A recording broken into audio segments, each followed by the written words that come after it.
24 फरवरी 2022 का वो दिन जब रूस ने अपने करीब 2 लाख सैनिकों के साथ यूक्रेन की सीमा पर धावा बोल दिया। यूक्रेन पर यह हमला 3 तरफ से हुआ, उत्तर, पूर्व और दक्षिण। रूस ने इसे नाम दिया था स्पेशल मिलिट्री ऑपरेशन। आज यूक्रेन के साथ मजबूती से खड़े उसके मित्र देशों ने भी उस वक्त यह मान लिया था कि यूक्रेन बस चंद दिनों में ही धराशायी हो जाएगा। लेकिन आज दुनिया के सामने तस्वीर कुछ और ही है। अलग अलग अनुमानों के मुताबिक रूस अब तक 2 लाख सैनिकों को खो चुका है।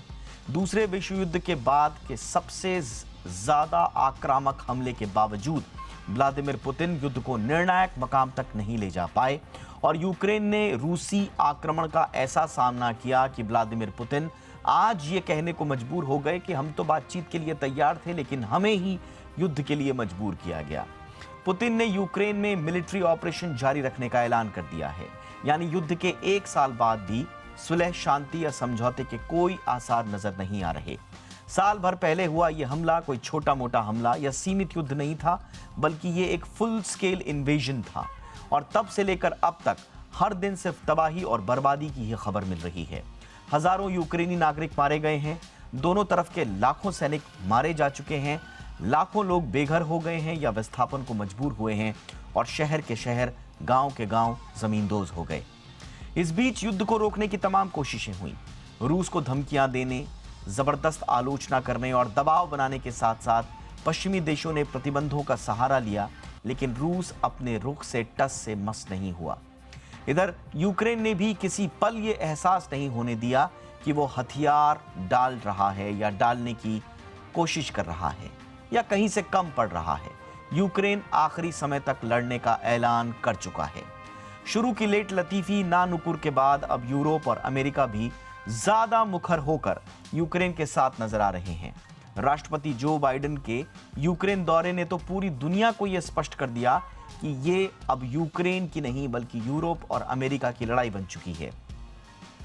यूरोप भी यूक्रेन को ज्यादा हथियार और दूसरी तरह के सपोर्ट देकर उसे दिन ब दिन रूस के समकक्ष खड़ा करने की पूरी कोशिश कर रहा है।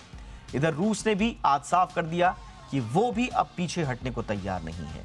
रूसी संसद को संबोधित करते हुए राष्ट्रपति व्लादिमीर पुतिन ने आज साफ किया कि वो यूक्रेन में अपना मिलिट्री ऑपरेशन जारी रखेंगे।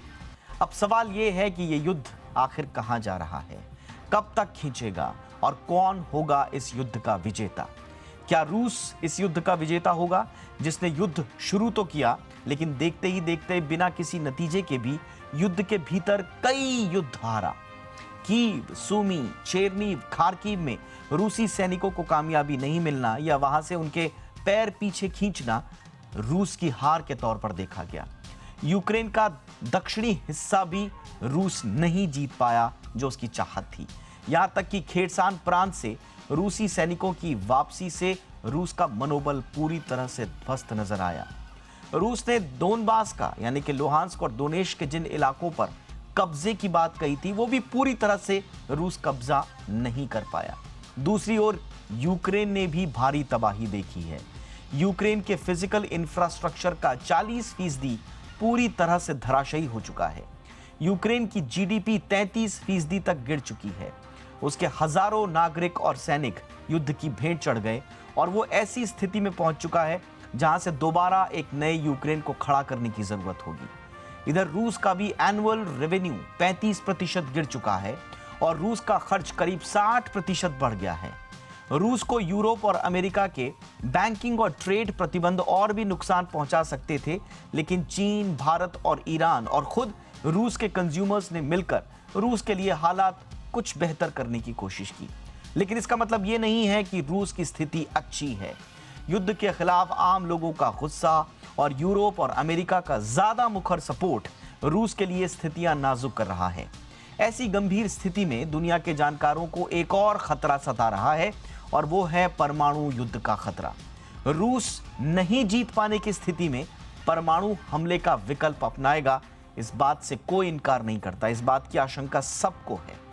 उधर यूक्रेन का रूस पर विजय प्राप्त करने की जो बढ़ती हुई महत्वाकांक्षाएं हैं, वो भी माहौल खराब कर रही है। यूक्रेन अब कह रहा है कि वो रूस की ओर से हथियाए गए क्रीमिया को भी वापस लेगा। इसका प्रण वो कर चुका है।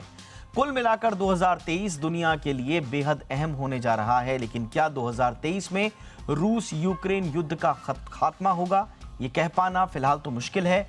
लेकिन दुनिया एक लंबे तनावग्रस्त माहौल और लंबी अनिश्चितता के दौर से हर हाल में उबरना चाहती है। दुनिया भर में छाए अनिश्चितताओं के बादल, महंगाई और मंदी की आहट से घबराई हुई दुनिया हर हाल में युद्ध को खत्म करना चाहती है। लेकिन युद्ध खत्म करने का फैसला लेने वाले यूक्रेन और रूस कुछ और ही फैसला कर चुके हैं। ये फैसला दुनिया को नई अनिश्चितताओं और आशंकाओं के बीच ले जा रहा है। अगर वक्त पर सही फैसले नहीं हुए तो यूरोप का ये रणक्षेत्र पूरी दुनिया को अपनी चपेट में लेते हुए देर नहीं करेगा। बहुत खास मेहमान इस वक्त हमारे साथ जुड़ चुके हैं कि कहां आखिरकार ये युद्ध जा रहा है और दुनिया किन अनिश्चितताओं के दौर से गुजर रही है या गुजरेगी आने वाले दिनों में। प्रोफेसर अरुण कुमार इस वक्त हमारे साथ जुड़ चुके हैं, वरिष्ठ अर्थशास्त्री हैं। प्रोफेसर अरुण कुमार, बहुत बहुत स्वागत है सर आपका। सर, हमने देखा कि दोनों तरफ बहुत नुकसान हो चुका है, लेकिन जो जेस्चर्स हमें दिख रहे हैं, जो पोजीशनिंग दिख रही है, वो बहुत आक्रामक है अभी भी।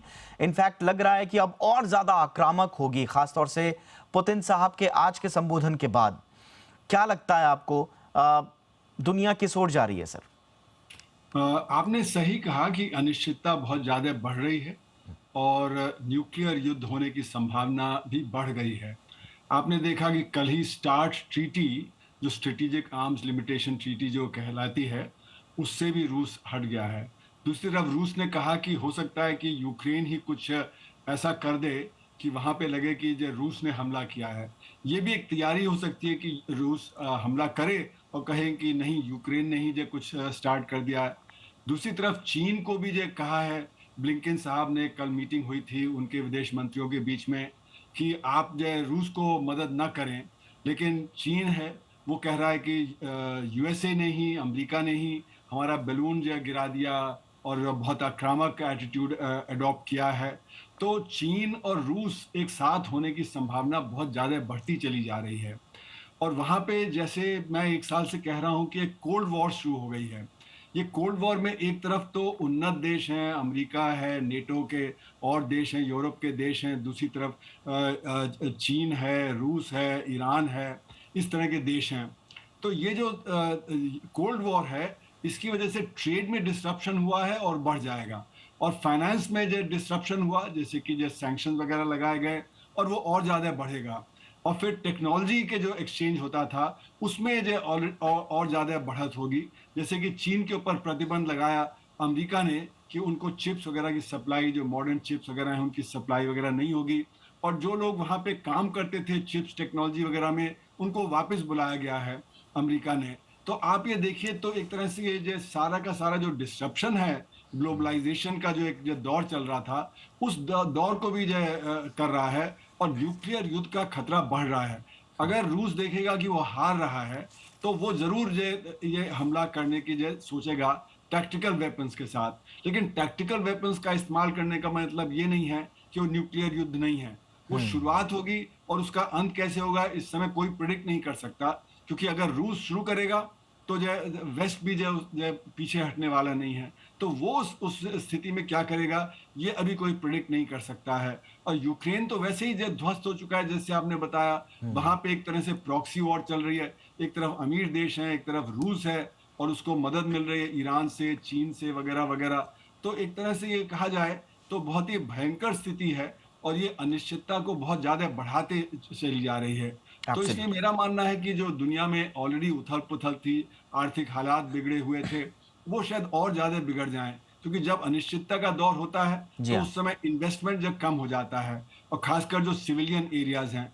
आपने देखा ब्रिटेन में इन्फ्लेशन तेज है, वहां पे जो एनर्जी है, सप्लाई की कमी है। एब्सोल्युटली सर, मैं आऊंगा कि बाकी देशों के लिए इसके क्या मायने हैं, मैं इस पर अलग से बातचीत करूंगा। लेकिन इस वक्त हमारे साथ रॉबिंद्र सचदेवा जुड़ चुके हैं, विदेश मामलों के जाने माने जानकार हैं। रॉबिंद्र सर, बहुत बहुत स्वागत है आपका। हम बातचीत कर रहे थे सर कि ये अब स्थितियां, पोजिशनिंग जो दिख रही है, अब हम किस ओर जा रहे हैं। बिल्कुल सही कहा अरुण सर ने कि एक कोल्ड वॉर जैसी स्थिति आ रही है, लेकिन कोल्ड वॉर अगर आप देखेंगे तो ये सेक्टोरल कोल्ड वॉर ज्यादा है। कहा जाता है कि इस तरह के जब लंबे युद्ध होते हैं, और वॉरफेयर में कहा जाता है कि लंबे युद्ध धीरे धीरे लेथार्जी लाते हैं, और फिर लेथार्जी धीरे धीरे कोल्ड वॉर में तब्दील हो जाती है, और ये फिर एक अनंत युद्ध के रूप में शक्ल अख्तियार कर लेती है। लेकिन वो लेथार्जी नजर नहीं आ रही है सर। ऐसा लग रहा है कि हर गुजरते महीने के साथ दोनों के दोनों पक्ष जो है वो नई एनर्जी के साथ, नए हथियारों के साथ, नई रणनीति के साथ लैस हो रहे हैं, और लेथार्जी जैसी, थकावट जैसी कोई स्थिति नजर नहीं आ रही है। ज्यादा आक्रामक हो रहे हैं। तो आपको क्या लगता है सर, ये अभी एक्टिव वॉर है या हम कोल्ड वॉर वाली सिचुएशन में आ चुके हैं? हाय दीपक जी, आप मेरी आवाज सुन पा रहे हैं? Yes sir. Thank you very much, a pleasure to be with you. ये वॉर कहाँ जाएगी, but couple of things I will say. With all due regards, मेरे विचार से कोल्ड वॉर नहीं है, वर्ल्ड वॉर ऑलरेडी चालू हो चुकी है।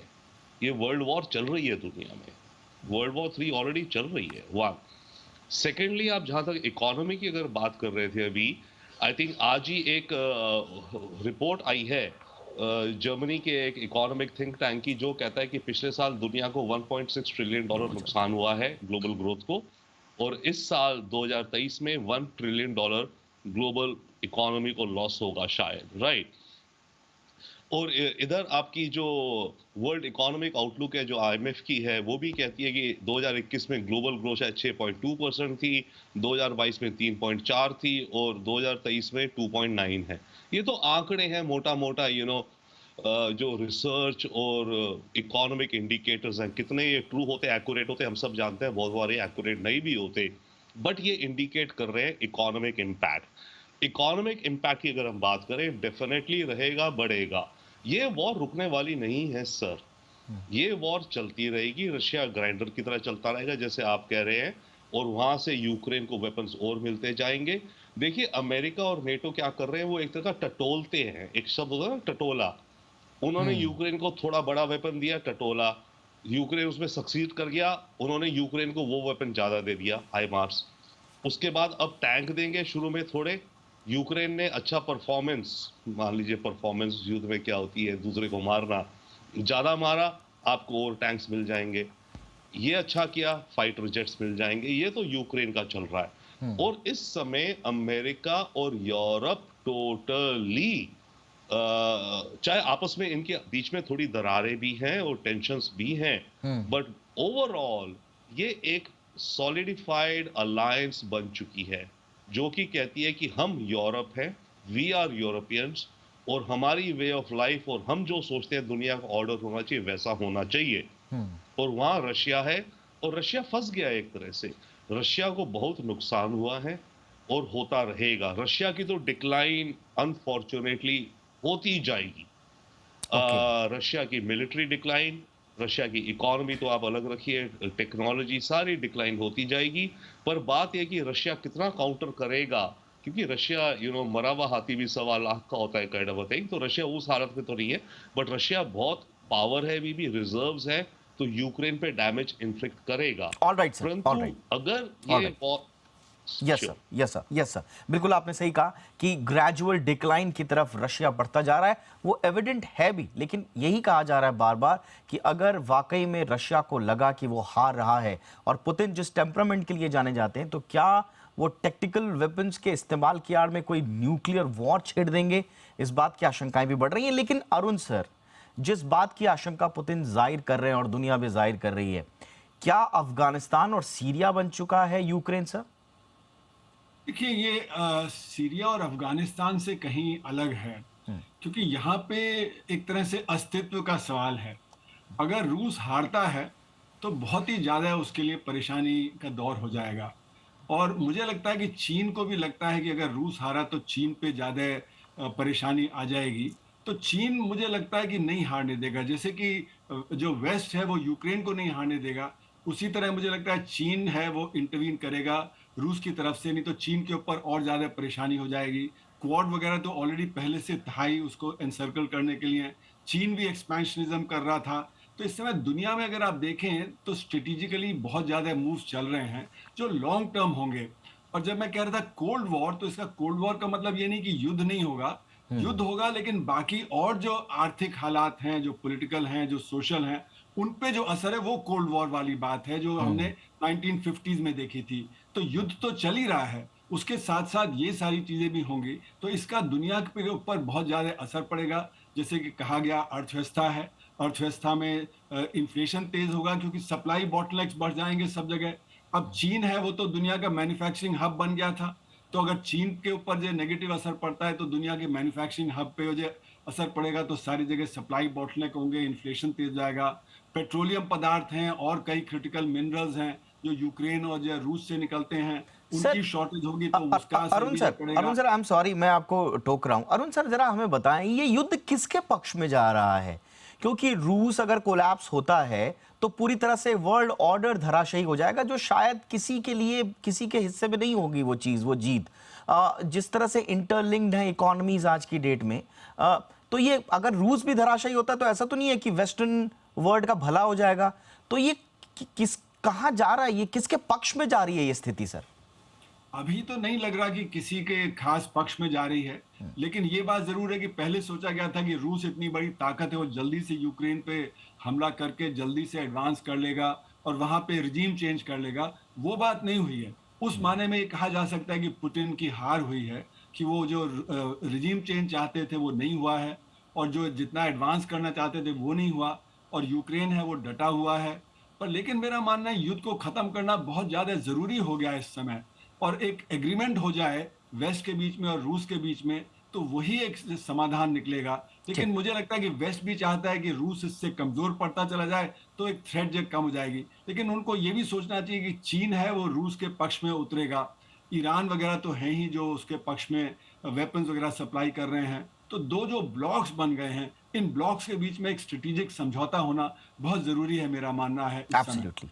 लेकिन रॉबिंद्र सर, ये स्ट्रेटेजिक समझौते के कोई आसार आपको नजर आ रहे हैं? क्या आपको लगता है कि ऐसी कोई स्थिति बनेगी?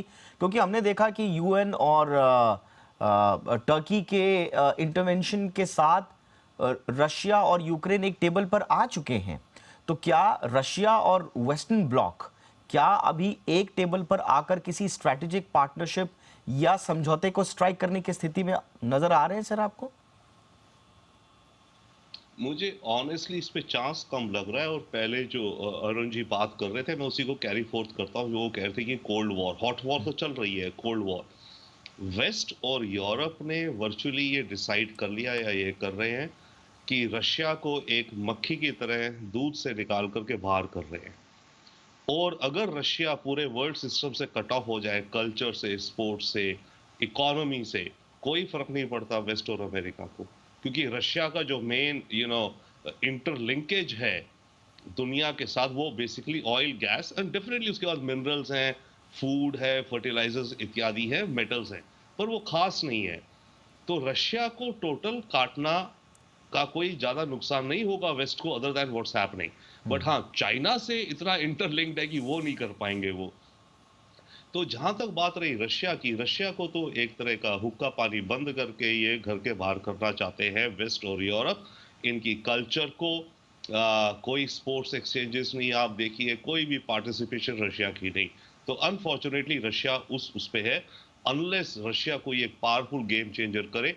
और मेरे, I mean, if you ask me, I think आपके शो पे मैंने कई बार पहले भी कहा है, मेरे विचार से ये थर्ड वर्ल्ड वॉर ऑलरेडी चल रही है, एक तरह की चौथी वर्ल्ड वॉर कहिए या बिग वॉर होगी साउथ चाइना सी में। और पांचवी वापस आएगी यूरोप में। क्योंकि याद रखिए, जर्मनी को फर्स्ट वर्ल्ड वॉर के बाद जर्मनी हारा, ह्यूमिलिएट हुआ, 20 साल बाद जर्मनी का रिवाइवल हुआ नेशनलिज्म का, जो भी आप कहिए, सेकेंड वर्ल्ड वॉर हुई। तो इस राउंड में मोस्ट प्रॉब्ली रशिया तो डिक्लाइन में जा रहा है, अनलेस कोई ऐसा माहौल हो जाए कि रशिया कोई टैक्टिकल न्यूक्लियर वेपन इस्तेमाल करे on Ukraine, not on rest of NATO. But अगर यूक्रेन पे भी रशिया कोई न्यूक्लियर वेपन इस्तेमाल करता है तो उसके उसके रिपरकशन क्या आएंगे वेस्ट से कह नहीं सकते। तो वो स्पाइरल और बड़ा हो जाएगा। पर जो भी होगा, इसके बाद 10-20 साल बाद एक फिर और बड़ी जंग होगी यूरोप में। तो मोर और लेस, आप जो अभी सीरिया अफगानिस्तान की बात कर रहे थे, तो चांसेस ये है कि यूक्रेन की जो टेरिटरी है ये एक तरह का बैटल ग्राउंड, टसल ग्राउंड बना रहेगा। कुछ वॉर पॉज होगी या आगे चलेगी, पर मुझे शांति का कोई एब्सोल्युटली अनफॉर्चुनेटली रास्ता या मिडिल ग्राउंड नहीं दिखता। नहीं दिख रहा है। दोनों साइड्स एक दूसरे की तरफ इतनी हेट्रेड में है, एब्सोल्युटली, इतनी हेट्रेड में है। पुतिन के लिए तो होली वॉर है। पुतिन कहता है ये तो जो क्रिश्चियनिटी है, ये तो गे लेस्बियंस है, ये लोग तो क्रिश्चियनिटी को करप्ट कर रहे हैं, नाजिफिकेशन है, इत्यादि इत्यादि। तो ये एक बहुत मेजर स्प्लिट है।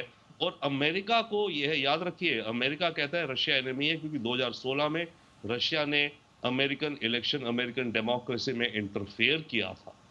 तो अमेरिका का ऑब्जेक्टिव है रशिया को एक पिग्मी बना देना, मिलिट्री रूप से, टेक्नोलॉजी रूप से, इकोनॉमी रूप से, बिल्कुल, उसको एक छोटा कर देना। That's it. ऑलराइट। तो कुल मिला के आप दोनों से बातचीत करके फिलहाल यही समझ में आ रहा है कि ये युद्ध, जिसका हमने अपनी ओपनिंग रिमार्क में थोड़ा सा एडिटोरियल लाइन भी ली थी, कि ये युद्ध शायद एक बहुत लंबी अनिश्चितताओं के दौर की तरफ जा रहा है, और जिसके संकेत अब साफ तौर पर दिख रहे हैं। 1 साल होने के ठीक पहले पूरी दुनिया ये सोच रही थी कि रूस और यूक्रेन का रुख अब क्या होगा, लेकिन वो ज़्यादा आक्रामक नज़र आ रहा है। यूक्रेन अब क्रीमिया को वापस लेने की बात कह रहा है। यूरोप और अमेरिका अब ज़्यादा मुखर होकर यूक्रेन के साथ आ रहे हैं, और आज व्लादिमीर पुतिन साहब ने तो एक तरह से आगे बढ़ने का ऐलान कर दिया है। तो जिस तरह से ये बीता 1 साल बीता अनिश्चितताओं के साथ, क्या आने वाला 1 साल इसी अनिश्चितताओं भरा होगा? फिलहाल इसके संकेत यही नज़र आ रहे हैं, और दुनिया को अब तैयार हो जाना चाहिए एक और अनिश्चितता के दौर से पार पाने के लिए। थैंक यू सो मच, आपने वक्त निकाला। Professor Arun Kumar sir, robin sir, आपने भी वक्त निकाला। Thank you so much sir.